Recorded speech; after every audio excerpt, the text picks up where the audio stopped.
All right, hello there again, fourth grade. So today your passage is The Vote by Rebecca Hershey. Okay, so we know that we're talking about women's voting rights right now. So we're going to read the passage together. It's 2 pages. All of this is attached to your work. You have some definitions here attached in case you come across any words that you do not understand, and the definition is provided for you. So just make sure that when you're circling words in here that you refer back to the chart that I sent in case some of those words are already on here. And lastly, I'm just going to be answering a couple of questions. So getting the gist, read the text for the first time. What do you think the text is mostly about?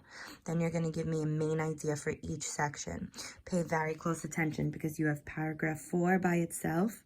You have paragraphs 6 and 7 together, and then you have paragraphs 8 to 11 together. So you're going to be giving me the gist for those 3 sections. And last but not least, a summary.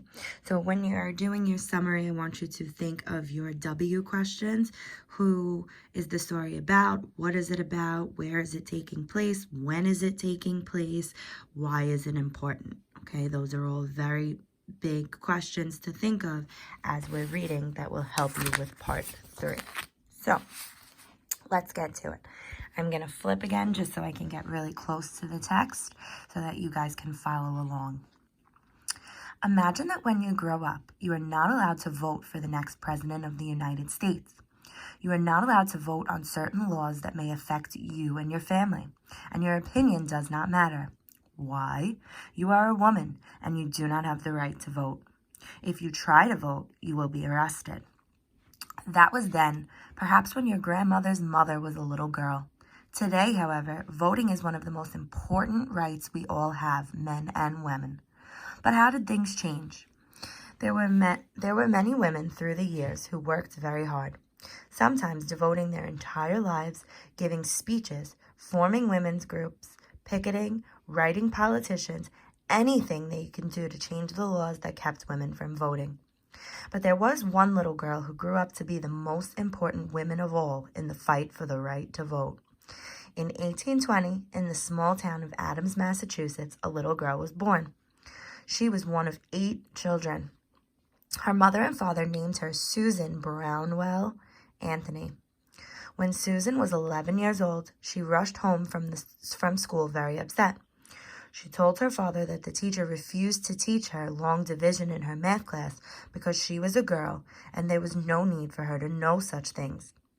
Her father was just as upset and decided from that moment on to homeschool all 8 of his children. When Susan grew up, she became a teacher. It was one of the few occupations women were allowed to pursue.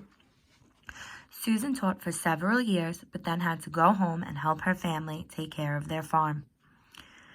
When she did venture from home again, it was to meet a woman many people were talking about, Elizabeth Cady Stanton. She was very involved in the fight for women's rights, but men felt that she was just stirring up trouble. However, Susan very much wanted to meet her, and she did. In 1872, Susan and several other women tried to vote in their hometown and were quickly arrested. But nothing could stop Susan Anthony or Elizabeth Stanton and so many others. It was a cause worth fighting for. More than 40 years later, women picketed outside the White House, asking President Wilson to pass an amendment to give all people the right to vote. On this day, November 14th, 1917, many of the women peacefully picketing were injured by soldiers and violence broke out. The women were once again arrested, but as the country began to hear about the terrible unrest in the country, there were signs of real change. Susan Anthony and Elizabeth Stanton kept up the fight for women's rights for more than 60 years. One of the last things Susan said in a speech was, "Failure is impossible," and she was right. Although Susan died in 1906, 14 years before the 19th Amendment to the United States Constitution gave women the right to vote, her work was not in vain. On August 26, 1920, 20 million women finally won the right to vote. So when you are old enough, remember to vote. Remember Susan B. Anthony and all other women of courage who fought to make it possible. All right. Now let's remember, review your vocabulary either before or after your reading. Give the gist. Give the main idea for these 3 sections.